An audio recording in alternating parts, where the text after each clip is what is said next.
Their goal when Troy and Doreen approached me was like, hey Mike, we're gonna be traveling a bunch and we wanna make sure we stay committed to our health and our fitness. We wanna feel our best as we're doing this, so we're able to put forth our best foot with everything we do on the website, just even for ourselves. So we've been at this thing for 15 months, traveling, working, and living in other countries. We spent a lot of time figuring out what works for us and what doesn't as far as staying fit.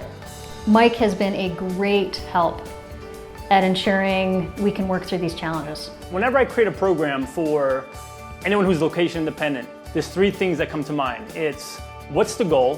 What are you looking to do with a fitness plan? Is it just stay in shape to give you more energy, to have more confidence as you travel? Is it just to lose weight because maybe you put on weight with the travel? What's that goal? What are you looking to do? So I need to identify that first. Number two is, well, what's your commitment? How many days per week can you do this stuff? Is it 5 times per week? Is it only 2 because of travel? Is it 3? So I really need to understand, number 2 is what is your commitment? What can you do? How many times per week can you do, whether it's a 10-minute workout, half an hour, an hour? Again, that's all dependent on what the goal is. That's number 2.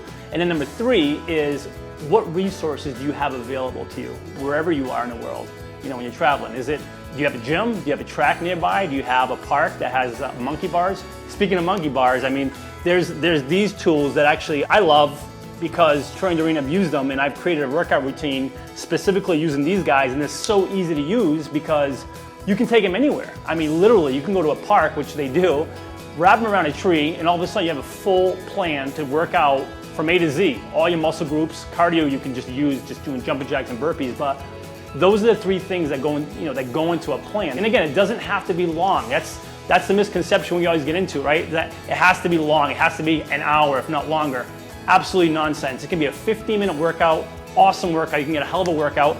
And I don't mean to keep going back to these things, but I love these things because again, you can be anywhere and get a hell of a workout 15 minutes. If you're given a workout that's only 10 or 15 minutes long, it's really tough to find an excuse not to work out.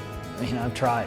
The accountability piece, because you can have the best plan in place, but when you have someone keeping you accountable to hey man, we put these 3 days per week in place, are you doing it? Knowing that at some point during the day you're going to be getting that text or that email from Mike always keeps us motivated. The guy's been such a huge supporter in everything that we do.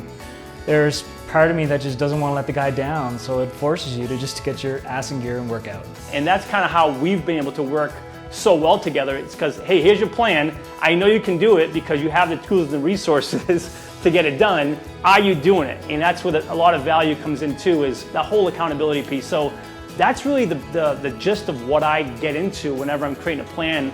In this case, it's for Troy and Doreen, but even if you're location independent, doesn't matter who you are, where you are, you can get it done by, again, 3 things. I'll recap one last time. What's your goal? What's your resources? What's your commitment? Amazing things happen when you work out and you're treating your body well. I think that seems obvious. We have the energy and focus to put back into our business, and Troy and I both really notice it. That influences us to continue working out because we have way more energy to hike and explore when we travel.